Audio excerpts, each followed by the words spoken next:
Halo, halo, apa kabar Anda semua? Semoga selalu dalam keadaan sehat walafiat. Kita ketemu di awal pekan nih, hari Senin ya.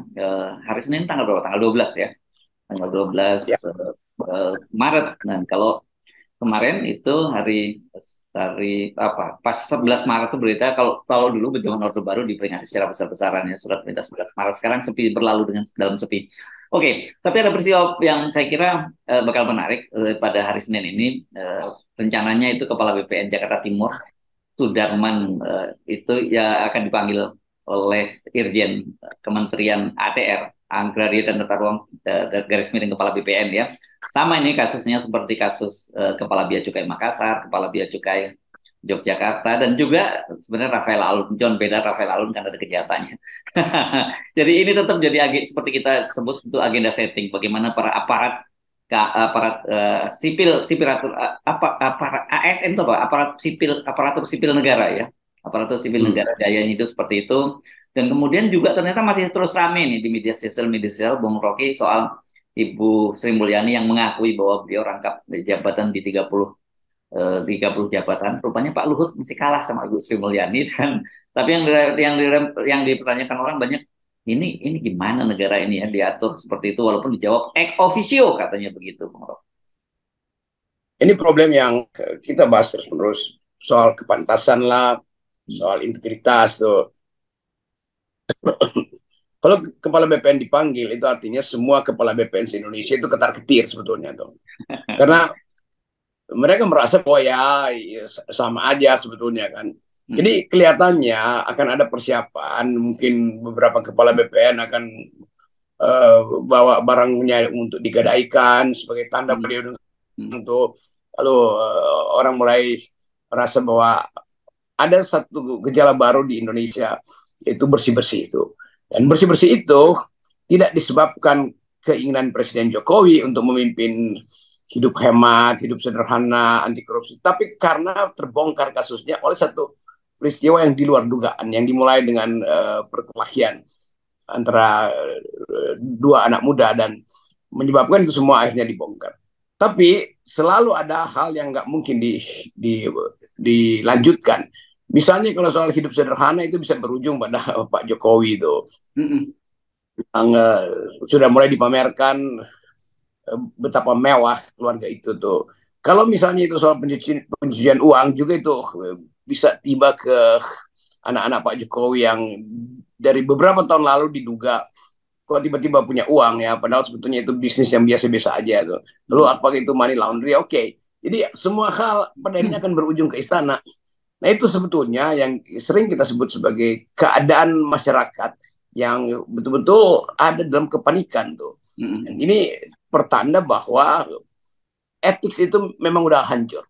Nah soal Sri Mulyani juga akhirnya jadi semacam pamungkas karena beliau hanya sekedar menghindar bahwa iya itu tidak melanggar aturan. Bukan tidak melanggar aturan, tetapi prinsip bahwa hidup sederhana itu dengan gaji yang cukup juga akhirnya dilampaui oleh Sri Mulyani. Karena dengan 30 jabatan itu, pasti mau itu honor kayak atau gaji, tapi itu artinya ada kebutuhan ekonomi yang terlalu greedy bagi seorang menteri keuangan tuh. Alasannya ya itu buat mengontrol birokrasi atau mengontrol BUMN. Oh iya, tapi kalau itu jadi semacam kebiasaan, lalu orang merasa bahwa di dalam jabatan tertentu pasti ada jabatan tambahan yaitu penugasan di BUMN yang gajinya gede itu. Jadi fokusnya bukan lagi pada birokrasi di mana dia bertugas, tapi pada keinginan untuk ditempatkan sebagai komisaris di BUMN. Nah, itu artinya moral hasad juga bekerja di situ. Ya, ya, ya. Dan kita tahu kan praktek semacam itu di ASN biasa itu. Kepanitiaan itu, kepanitiaan ini dan sebagainya gitu. Perjalanan dinas ini, perjalanan dinas itu kan bagian dari proyek untuk menambah penghasilan. Karena memang kita tahu banyak juga di kementerian-kementerian yang gajinya memang besar, remunerasinya tidak tidak sebesar Kementerian Keuangan gitu ya. Itu yang menjadi kenapa kemudian orang menyoroti ini kan remunerasi sudah gede banget, terus kemudian mereka dengan alasan tadi karena mewakili negara, jadi mengawasi uang-uang negara yang masuk melalui PMN ya ke BUMN itu, jadi mereka akhirnya menerima tantiem yang sangat besar dan sebagainya gitu loh. Itu yang saya kira tetap saja kita tidak bisa apa bisa menerima penjelasan-penjelasan semacam itu, dan mereka juga tidak bisa menyembunyikan sebenarnya ada motif yang dibalik itu sesungguhnya.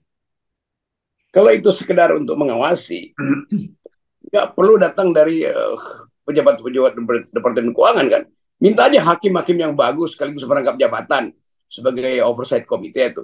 Kan banyak hakim yang gajinya 7 juta tuh dan nggak bisa punya jabatan lain, nggak bisa merangkap jabatan tuh karena harus periksa kasus ratusan kasus setiap minggu tuh. Jadi ada ketidakadilan antara para penegak keadilan itu hakim-hakim muda ini yang sebetulnya mereka dibebani kasus yang sangat besar, termasuk kasus untuk periksa pejabat-pejabat Departemen Keuangan itu. Mestinya mereka yang dikasih kesempatan untuk jadi komisaris saja kan? Kan nggak ada hubungannya dengan kasus kalau kalau bisa diatur tuh hakim di daerah yang mengandung ekstraktif jangan jadi komisaris BUMN di bidang tambang misalnya kan gampang tuh.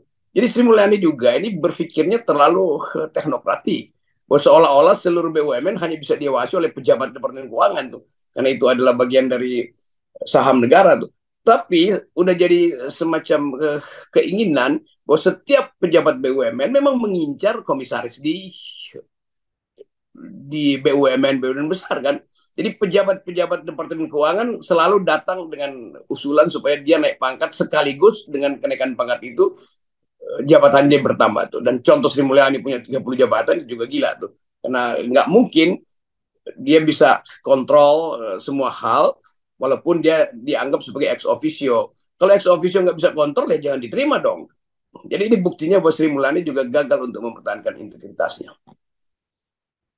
Ini sesakti apa ya kira-kira orang seperti Ibu Sri Mulyani ini? Kan kita dulu aja terkaget-kaget ketika Pak Luhut mengumumkan sendiri di DPR bahwa dia itu punya jabatan waktu itu ya, dihitung-hitung jabatan dan penugasan. Saya kira sama dengan Ibu Sri Mulyani, 27 orang terbengong-bengong gitu. Sekarang Ibu Sri Mulyani mengakui sendiri bahwa dia punya 30 jabatan. Saya membayangkan ada dua kemungkinan. Satu, ketika Ibu Sri Mulyani menjalankan semua posisinya itu, yang di 30 itu, beliau akan kehabisan waktu, tidak punya memikirkan Kementerian Keuangan karena terlalu banyak jabatan. Atau sebaliknya, beliau 30 itu sama semua sebenarnya itu jadi betul-betul hanya pro forma saja, tidak mungkin beliau menjalankan tugasnya dengan baik. Ya itu pro forma tuh, tapi dengan honor yang bukan pro forma kan. Ya, ya, ya, ya. Ya.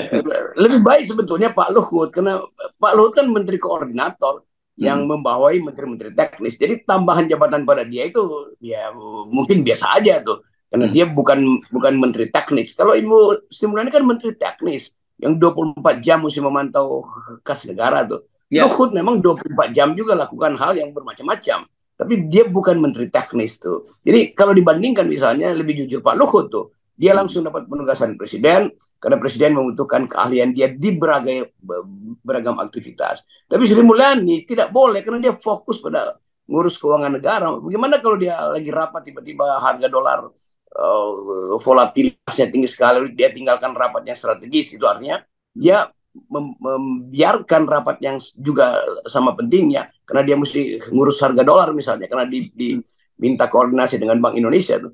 Jadi hal-hal semacam ini bukan alasan untuk menghindar tuh. Bahwa itu tidak diatur dalam undang-undang, bahwa undang-undang mengizinkan dan itu kan bukan gaji, itu kan honor tuh. Jadi apa poinnya di situ tuh? Orang nggak persoalan itu honor, warisan atau apapun itu. Tetapi merangkap jabatan artinya menambah uang, kebutuhan uang. Dan kalau dibilang dia nggak dibayar, apalagi kalau nggak dibayar, jangan diterima dong tuh. Karena lebih baik fokus pada pekerjaan intinya dan biarkan orang lain. Atau beberapa rektor misalnya diminta untuk jadi oversight committee atau komisaris di berbagai tempat kan juga bisa juga tuh. Walaupun contoh-contoh yang ada, rektor yang udah digaji gede pun masih mau jadi komisaris tuh, rektor UI misalnya tuh. Jadi tetap bagi kita mau sorot Sri Mulyani ini seberapa jauh how low can you go gitu di dalam nyeleneh begini. Ya, ya, ya, ya. Dan kelihatannya kalau kita amati ya bagaimana konferensi pers akhirnya kan Ibu Sri Mulyani konferensi pers juga bersama dengan Pak Mahfud gitu ya. Kelihatan sekali bahwa Ibu Sri Mulyani sangat defensif ya dalam soal ini gitu ya. Dan ya kita sih wajar karena dia merasa bahwa ini gua dalam posisi diserang, tapi kan sebenarnya bukan seperti itu yang kita inginkan dari orang seperti Sri Mulyani gitu ya. Ya semakin diserang, maka Sri Mulyani pertahanannya semakin ajaib cara dia bertahan kan. Kan mestinya pertahanan Sri Mulyani adalah integritas, integritas, Ya. integritas. Hmm. Bukan masuk di dalam wilayah yang pragmatis atau bahkan oportunis dengan mencari-carikan dalil yang, ya dalil itu kan soal hukum, bukan soal, masyarakat kita tidak melihat soal dilarang apa tidak dilarangnya oleh hukum, tapi kepantasannya iya apa enggak tuh. Dan Hmm. apalagi kalau kemudian undang-undang itu dipreteli pengertiannya sekedar untuk membenarkan bahwa nerima honor itu bukan kesalahan memang, tapi kalau honor dari 30 jabatan itu bukan kesalahan tapi kerakusan. Ya, ya. Dan saya kira ya, fenomena tadi pamer-pamer kekayaan itu hanya ekses ya. Saya kira dari kekacauan pengelolaan negara itu. Saya kira begitu ya, Bung Rocky, karena kan yang kita tangkap selalu jangan pamer gitu. Dan sekarang ini kita juga tahu banyak sekali para pegawai-pegawai terutama di Kementerian Keuangan dan sekarang merambat kemana-mana langsung mengontrol anak dan istrinya untuk nonaktifkan semua, untuk digembok semua akun media sosialnya karena memang terlalu banyak. Tetapi kita tahu bahwa saya kira itu soal waktu saja. Ini mungkin pekan-pekan ini kita akan kembali dapat banjir informasi daripada netizen yang tentang gaya hidup para ASN ini. Kalau kemarin yang digarap di fokus perhatian itu adalah Kementerian Keuangan, sekarang mulai bergeser ke ATR, BPN. Saya kira nanti sebentar lagi akan ke kementerian-kementerian lain. Dan biasanya antar anak-anak mereka kan juga bergeng gitu. Ya. Dan pameran itu justru yang bocor, pameran kemewahan itu yang bocor di Instagram masing-masing. Nah itu dengan mudah diakses. Jadi poin dasarnya adalah kita mau hentikan ini dengan mencicil atau sekaligus tuh. Dan Sri Ya. Mulyani mestinya jadi contoh bahwa dia Ya. mesti bilang oke, mulai dari saya mundurkan diri tuh. Supaya ada semacam algoritma kemaluan gitu. Rasa malu lah, bukan kemaluan. Hati-hati. Ini kalau nggak tepat, penafsirannya bisa beda itu, Bung Rocky. Ya. Iya, algoritma rasa malu. Oh, Dan rasa itu malu. bisa Ah, itu. diedarkan, Hmm. Ya. bisa diedarkan melalui netizen juga. Netizen akan posting bahwa Sri Mulyani balik pada akal sehatnya, dia mundurkan diri. Hmm. Contoh itu akan jadi modus operandi bagi KPK untuk memberi sinyal bahwa sebaiknya kalian mengundurkan diri sebelum kami sprindik tuh. Kan mestinya begitu tuh. Hmm. Hmm. Sistem etikanya mestinya bekerja begitu. Ya, ya, ya. Tapi kan saya kira begini ya, memang beda mungkin dengan kita yang berada di luar kekuasaan. Kita bisa dengan clear melihat bahwa kekacauan ini sebenarnya seperti saya sebut tadi kan seperti ekses, dan Anda selalu menyebut ini the beginning of the end itu sedang berjalan sekarang itu, dan ini saya kira ini bagian proses, ini arus besarnya sudah terjadi sekarang ini ya. Jadi sebenarnya tinggal menunggu waktu. Kalau mereka ya katakanlah Anda selalu menyarankan Ibu Sri Mulyani segera mengundurkan diri, itu sebenarnya Ibu Sri Mulyani itu Anda selamatkan gitu supaya dia tidak bagian dari nanti terseret oleh arus besar ini ketika itu terjadi. Tapi saya kira juga udah nggak bisa itu karena udah terlalu jauh nih. Jadi Hmm. arusnya udah mungkin dalam beberapa hari udah tiba di muara tuh. Jadi Hmm. bagaimana menyelamatkan seorang yang terbawa arus tiba di muara yang isinya buaya semua itu kan. Hmm. Jadi kita membayangkan bahwa reputasi Sri Mulyani akhirnya berakhir Hmm. pada ujung kepemimpinan Pak Jokowi, sekaligus pertanda bahwa Pak Jokowi sebagai presiden gagal untuk menegakkan integritas di departemen yang paling dipujikan kebersihannya tuh. Jadi kalau Sri Mulyani jadi mercusuar itu artinya lampunya itu udah padam sehingga Cepat ya. nggak ada lagi pedoman tentang integritas. Ya, semua orang akan merasa oke, ini kesempatan untuk moral hazard lagi, untuk mempungisme tuh. Jadi selama Sri Mulyani tidak menunjukkan radical break dalam bentuk pengunduran diri, maka Sri Mulyani akan jadi contoh betapa diizinkannya orang untuk merampok keuangan negara melalui segala macam cara, termasuk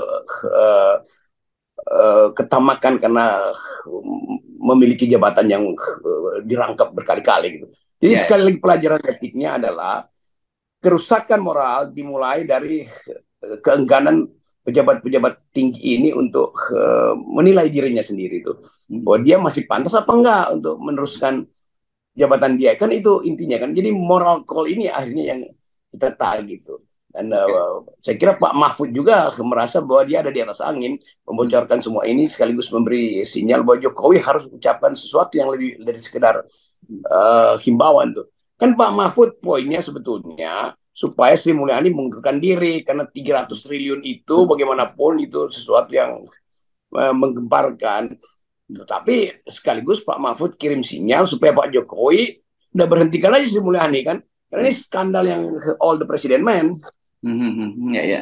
Oke, Anda selalu mengambilkan analogi tadi ya, mercusuar, dan ini kan kalau begitu kita membayangkan kan juga seperti pelayaran kapalnya Pak Jokowi ini kan akan segera berlabuh menuju pelabuhan harusnya tahun 2024 nanti ya, karena akhir masa jabatannya. Tapi kalau tanpa mercusuar nih kapal-kapal ini bisa berantakan, bisa saling tabrakan ini di tengah jalan Bung Rocky karena tidak ada pemandunya lagi. Itu yang kita inginkan supaya mereka nggak berlabuh karena ini kapal rampok semua kan. Panggil Ibu Susi untuk bantu tenggelamkan aja kan. Ya, ya, ya, ya. Tapi sayangnya Ibu Susi sudah tidak lagi di kekuasaan, jadi dia tidak bisa menenggelamkannya. Kayaknya Ibu Susi mantau dan nguping Twitter Bu Susi kan itu semacam Ya, ya, dia ya. mau bilang now it can be told. Kan gue bilang juga apa gitu. Jadi Ya, ya. Ibu Susi walaupun dia di luar, kupingnya ada di dalam tuh dan bagusnya Ibu Susi masih mampu untuk memberi sinyal karena nanti kadang-kala abstrak samar-samar tentang keadaan di dalam kabinet sekarang tuh. Ya, ya, ya. Oke, eh, jadi ini menurut saya sangat serius kalau mercusuarnya sudah mati, sementara kapal itu sedang menuju ke pelabuhan. Kita bisa bayangkan situasinya seperti apa. Nggak perlu didiskusikan lebih detail ya, Bung Rocky, tapi karena tadi Bu Susi menyatakan, gue bilang juga apa, kan gue bilang dari dulu tetap 0% persoalannya ya, begitu ya, Bung Rocky. Iya, bilangin persesuar yang paling utama nih Ya, 0%. ya, thank you, Bung Rocky. Yoi.